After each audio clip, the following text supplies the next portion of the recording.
Hi friends, welcome back to our channel മോമിക്കോം കേരള. എല്ലാവരും സുഖമായിട്ടിരിക്കുന്നു എന്ന് കരുതുന്നു. അപ്പോൾ ഇന്ന് നമ്മൾ ഉണ്ടാക്കാൻ പോകുന്നത് വളരെ ടേസ്റ്റി ആൻഡ് ഹെൽത്തി ആയിട്ടുള്ള ഒരു ചീരത്തോരനാണ്. ചീരയും ചെറുപയറും ചേർത്ത് എങ്ങനെ തോരൻ വയ്ക്കാമെന്ന് നമുക്ക് നോക്കാം. ഇതിനു വേണ്ടി ഞാനിവിടെ പച്ച കളർ ചീരയാണ് എടുത്തിരിക്കുന്നത്. ചീര നന്നായി കഴുകി വെള്ളമൊക്കെ പോയപ്പോൾ ചെറുതായിട്ട് അരിഞ്ഞെടുത്തിരിക്കുകയാണ്. ചുവന്ന കളർ ചീര ഉപയോഗിച്ച് നമുക്കിങ്ങനെ തോരൻ ഉണ്ടാക്കാം. നല്ല ടേസ്റ്റ് ആയിരിക്കും, അതുപോലെ തന്നെ ഹെൽത്തിയും. പിന്നെ നമുക്ക് വേണ്ടത് ചെറുപയറാണ്. ചെറുപയർ ആവശ്യത്തിന് ഉപ്പ് ചേർത്ത് വേവിച്ചെടുത്തിരിക്കുകയാണ് ഇവിടെ. ഒത്തിരി വെന്ത് പോകാൻ പാടില്ല. ഇനി നമുക്ക് കടുക് വറുക്കാൻ വേണ്ടി ഒരു സവാള ചെറുതായി അരിഞ്ഞത്, ഒരു 4 പച്ചമുളക് ചെറുതായിട്ട് അരിഞ്ഞത്, പിന്നെ 2 വെളുത്തുള്ളി ചതച്ചത്, ആവശ്യത്തിന് കറിവേപ്പില. ഇനി നമുക്കൊരു ഫ്രൈയിങ് പാൻ അടുപ്പത്ത് വെച്ച് ആവശ്യത്തിന് ഓയിൽ ഒഴിച്ചു കൊടുക്കാം. വെളിച്ചെണ്ണയാണെങ്കിൽ കുറച്ചും കൂടി ടേസ്റ്റിയും ആയിരിക്കും, ഹെൽത്തിയും ആയിരിക്കും. ഓയിലൊന്ന് ചൂടായി വരുമ്പോൾ നമുക്ക് ആവശ്യത്തിന് കടുക് ഇട്ടൊന്ന് പൊട്ടിക്കാം.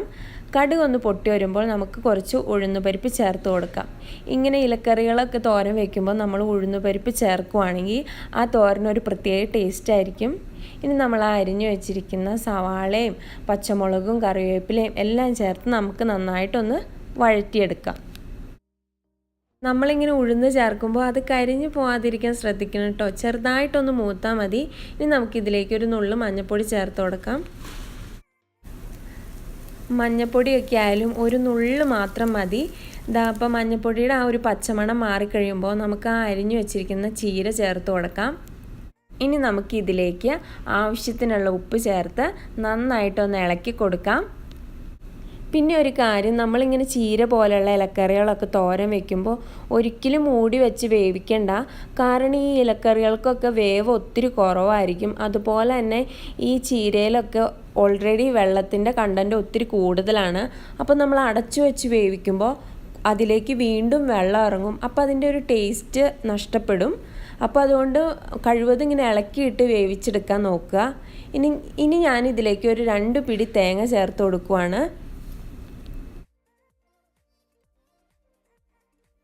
ചീര ചെറുതായി ഒന്ന് വാടിയതിന് ശേഷമാണ് നമ്മളിവിടെ തേങ്ങ ചേർത്ത് കൊടുത്തത്. പിന്നെ തേങ്ങയുടെ അളവൊക്കെ നിങ്ങളുടെ ഇഷ്ടമാട്ടോ.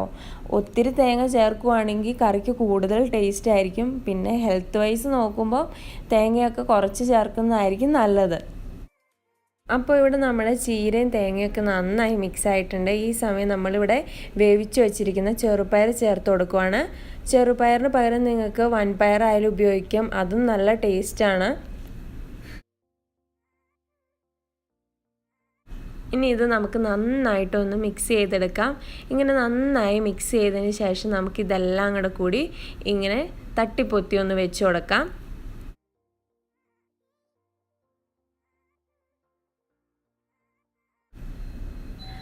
ഇതങ്ങനെ ഒരു 2-3 മിനിറ്റ് കഴിഞ്ഞപ്പോഴേനും നമ്മുടെ ചീര വീണ്ടും നമുക്കൊന്ന് ഇളക്കിയിട്ട് കൊടുക്കാം.